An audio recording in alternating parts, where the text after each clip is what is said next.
Have you ever heard a secret? I mean a real one. Not a rumor whispered in a crowded room, or a piece of gossip passed between friends. Those are fleeting, their power diluted with every telling. I'm talking about a secret with weight. A secret that carries the gravity of nations, the kind that could alter the course of history, delivered not in a clandestine meeting in a foggy park, but through the open air, available to anyone with the patience to listen. Imagine a message sent through the air, meant for one person alone in the entire world. A message you just weren't supposed to hear. In our hyper-connected world, this idea feels almost quaint. Our secrets are locked behind layers of digital encryption, hidden in servers and protected by firewalls. But this was different.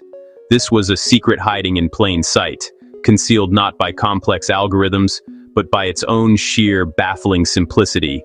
It was a ghost in the machine, a voice in the static.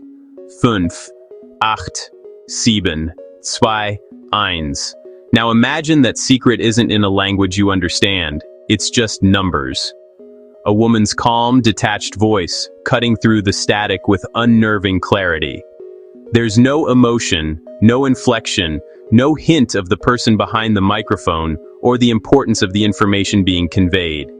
It's as if the voice itself is a machine, an organic cog in a vast, invisible apparatus of intelligence and counterintelligence. Each number is delivered with the same metronomic precision, a rhythmic pulse in the chaos of the shortwave bands. 5, 8, 7, 2, 1. This isn't a scene from a movie. This was real. For most of the 20th century, from the rubble of World War II through the fall of the Berlin Wall, if you knew where to tune your shortwave radio, you could listen in on the Cold War's most mysterious and frankly haunting communication system. It was the soundtrack to Espionage, a nightly ritual performed on a global stage, yet witnessed by only a handful of accidental eavesdroppers and dedicated spies. They called them numbers stations. And their story is the story of how secrets moved in a divided world. It's a tale of spies in deep cover, of intelligence agencies broadcasting orders from secret locations, and of the simple, robust technology that made it all possible.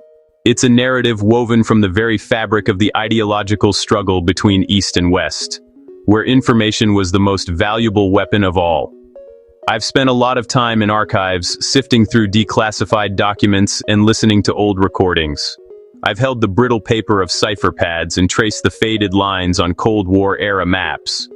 There's a tangible connection to the past in those objects. But let me tell you, nothing prepares you for the first time you hear one of these broadcasts. It sends a chill down your spine. It's the sheer otherness of it.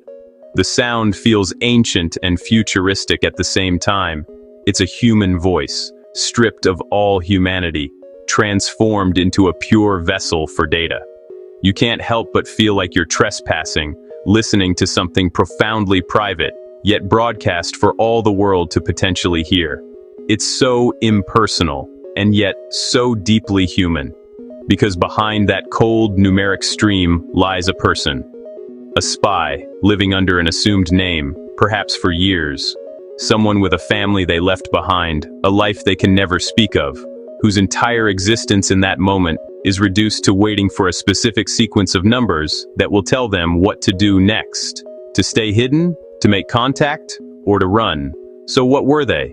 In simple historical terms, numbers stations were shortwave radio broadcasts used by intelligence agencies to transmit coded messages to spies operating in foreign countries. The method was elegant in its security. The spy would be equipped with what's called a one-time pad, a small notepad filled with pages of random cryptographic keys. They typically featured a voice, often female but sometimes male or even a child's, reading sequences of numbers, letters, or words in a clear monotone delivery. The choice of voice was itself a form of psychological warfare.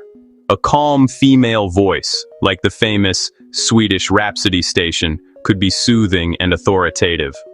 A child's voice, which was sometimes used, was deeply unsettling, adding another layer of surrealism to the experience. These voices were often recorded on tape loops and played back, ensuring consistency and anonymity. Null, dry, neun, vier, acht. Sometimes they'd be preceded by a peculiar melody or a tone, known as an interval signal. This signal served a dual purpose. It allowed the agent to easily find the correct frequency at the scheduled time, and it announced which station was about to transmit. These weren't just random tunes, they were sonic signatures. The Lincolnshire Poacher station, for instance, widely believed to be operated by the British Secret Intelligence Service, MI6, used a few bars from an English folk song as its call sign. Hearing that cheerful, rustic tune emerge from the ether, only to be followed by a cold string of numbers, was a perfect example of the uncanny nature of these broadcasts. It was a little piece of home, a coded postcard from the mother country, before the grim business of espionage began. 1, 6, 7, 1, 2. To most of us, it sounded like nonsense. A lottery drawing from another dimension. But to the intended listener, each number was a key. They would write down the sequence, then use their one-time pad to decrypt the message. Each page of the pad was used only once, and then destroyed, making the code mathematically unbreakable if used correctly. To the agent, these numbers unlocked meaning, instructions, and a vital link to a world they had left behind. That contrast is the heart of it, the coldness of the delivery. The sterile, almost clinical precision of the broadcast, designed for maximum clarity and minimum emotion.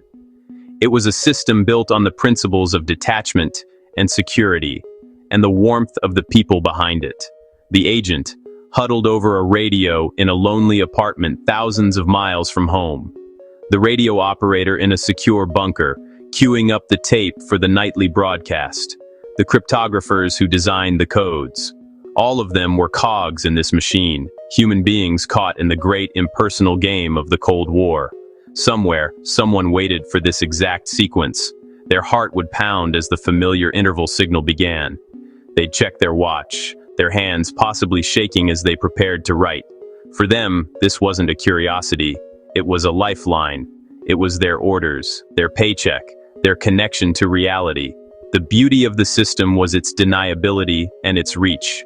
Shortwave radio waves don't travel in a straight line. They bounce off the ionosphere, an electrically charged layer of the upper atmosphere. This allows them to travel enormous distances, skipping over oceans, slipping past borders, and penetrating deep into enemy territory. A broadcast from a transmitter hidden in the English countryside could be heard clearly in a Moscow apartment. A signal from Cuba could reach an agent in Miami. The air itself became a battlefield, and governments rarely, if ever, admitted they existed. When asked, officials would offer vague denials or simply refuse to comment. The stations were phantoms. Their existence was an open secret among the intelligence community and radio hobbyists. But officially, they were a fiction.